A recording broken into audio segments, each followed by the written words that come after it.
So welcome back. In this video, we'll talk about variables, constants, expressions, operators, and precedence. We have already talked about variables a little bit, but we'll talk about other aspects. So we will take a look at some of the examples of variables, constants, and comments, and then we'll see how the calculations are performed in an expression or calculation instruction that we also covered some of that already. And we'll look at different types of operators used in calculations, such as plus for addition, star for multiplication, slash for division, so on and so forth.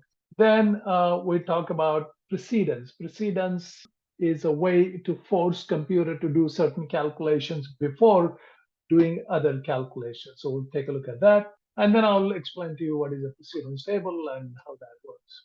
So coming back to this same program here, where we'll learn about variables, constants, and comments. So we have already discussed about variables so far. What is a variable? It's a memory cell where we put some value. So this is a numeric memory cell because I'm putting a numeric value there. Similarly, this is a string or a text memory cell because I'm putting a string or text over there. So this is again is called variable, and this right-hand side is called constant or literal. Again, this is called the variable, and this is called literal, a numeric literal.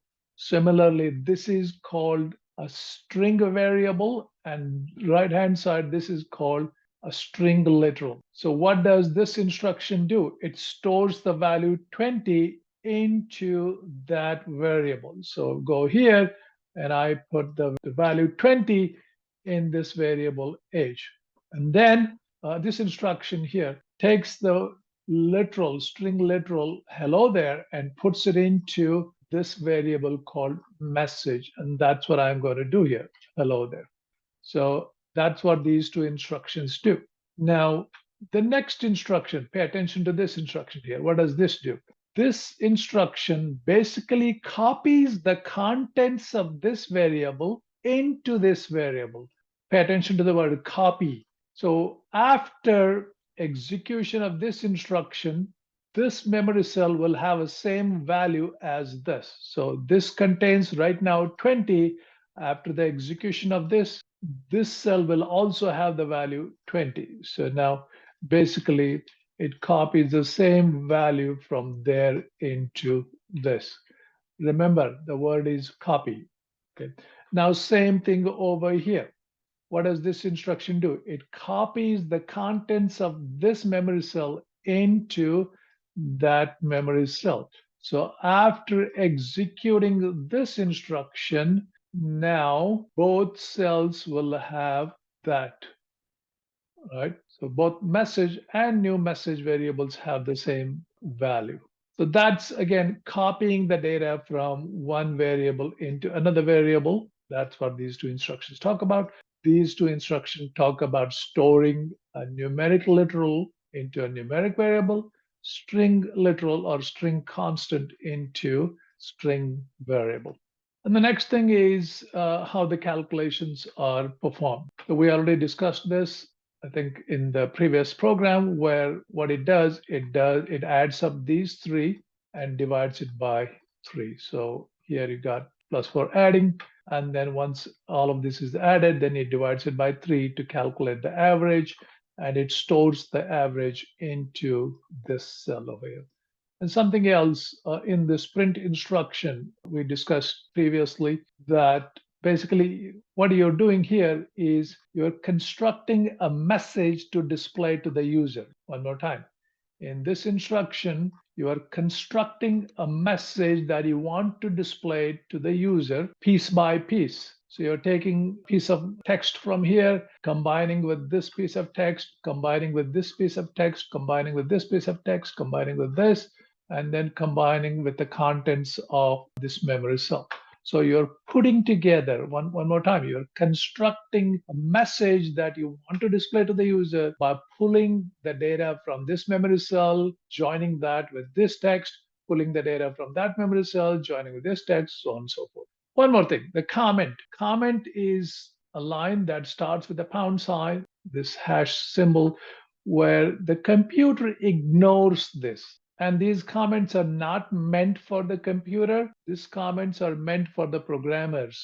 Let's suppose you get a job and you explain what this program does, and you quit the job and somebody else takes over your job. They read the comments that explains what this program does. Again, these comments are for you put in the code that helps you explain basically what this code does. And the computer ignores these comments. So comments always start from outside. So now one more thing here. It's complaining about these variables here, these memory cells, because they have not been created. So you cannot use a variable that has not been created. And what you need to do is to create these variables. So here, let's say I uncomment it. Now that variable is created. You see it's no longer complaining about that. Now I'm going to uncomment this. Once that variable is created, say it is no longer complaining about that. So the point that I'm trying to make is you need to create the variables that you intend to use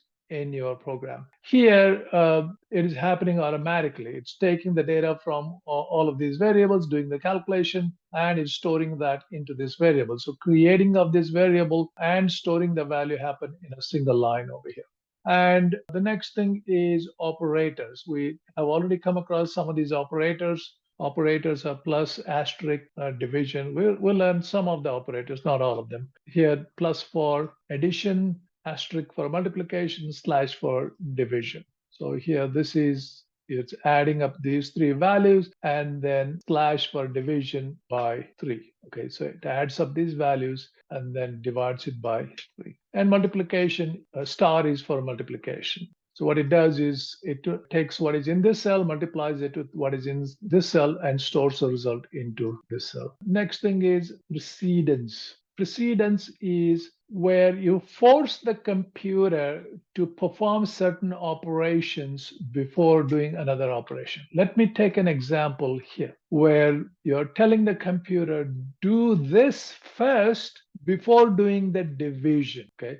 Why do you want to do this? Because in order for you to calculate the average, you need to sum up all these numbers. You need to calculate the total first and then do the division by 3. If I don't have this parenthesis, what will happen here is the way the computer works is it performs this division first. It takes the score 3, divides it by 3, and then it adds them to score 1 and score 2. That's not what you want to do. So there's something called precedence table.